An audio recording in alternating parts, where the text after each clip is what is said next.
Ich habe das Bild von Stella Goldschlag vor 20 Jahren in der Zeitung gesehen.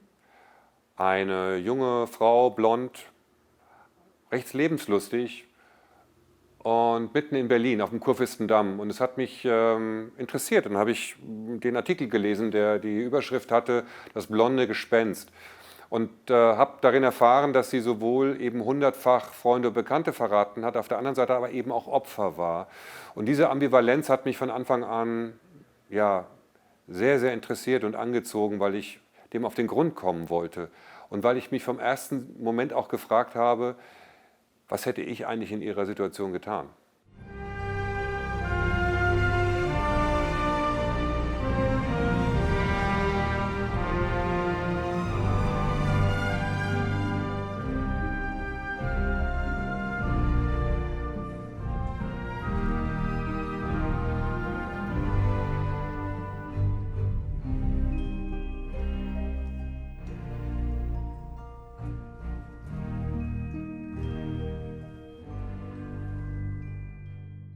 Ich heiße Kilian Riethoff und bin der Regisseur von Stella, ein Leben. Stella erzählt die Geschichte von Stella Goldschlag, einer jungen Jüdin in Deutschland 1940, die am Broadway gerne Sängerin werden möchte, aber es nicht schafft, rechtzeitig mit ihren Eltern Deutschland zu verlassen.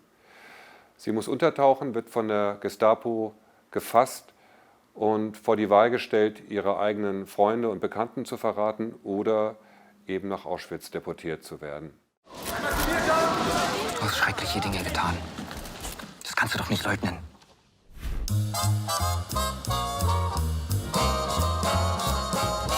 Got the wind in my sail and now I feel brand new.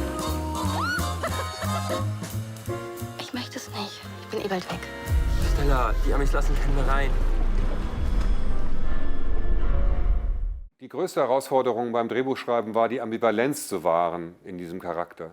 Es gibt ja einige Argumente dafür zu sagen, diese Frau konnte nicht anders, denn sie ist Opfer. Aber immer wenn man einen Grund dafür gefunden hat, gibt es zwei andere, die für ihre Schuld sprechen. Und das ist ein immer fortwährender Konflikt, den wir beim Schreiben hatten und den wir aushalten mussten. Was wir vermeiden wollten, dem Zuschauer eine eindeutige Zuschreibung bei diesem Charakter zu geben, sondern die Ambivalenz, die Erfahrbarkeit dieser Ambivalenz, das war das größte Ziel, was wir hatten. Hier ist eh bald Schluss für euch.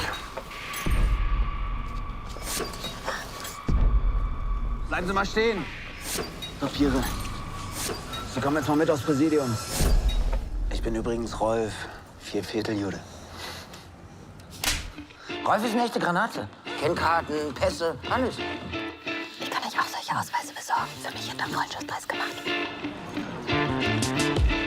Du bist eine sehr besondere Frau. Ich weiß. Das ist ein Freund. Ich kann das nicht machen. Was kannst du? Ich kenn dich.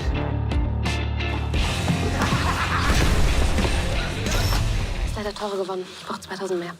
Wir haben von Anfang an versucht, eben ein Ensemble zu finden, denn eine Hauptdarstellerin ist so gut wie ihre Mitspieler. In diesem Falle ging es von Anfang an zum Beispiel darum, den Freundeskreis, diese Jazzband zu etablieren, sodass wir an Drehtag 1 nicht einfach beginnen, sondern schon mittendrin sind. Das heißt, wir haben diese Beziehung unter den Freunden etabliert. Wir haben viel dafür getan, dass diese Gruppe sich eine gewisse Geschichte hatte, Erfindungen gemacht hat zusammen.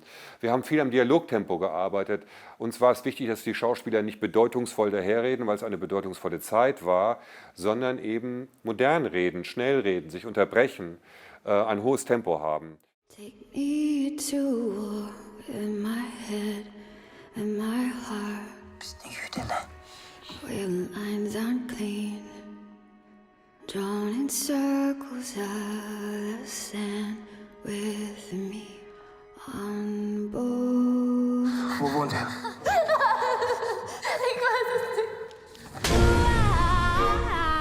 Angeblich hat eine blonde Frau über einen Kudamm und verrät die Hunde. Say Ausweise hätte ich gerne mal gesehen. Mach!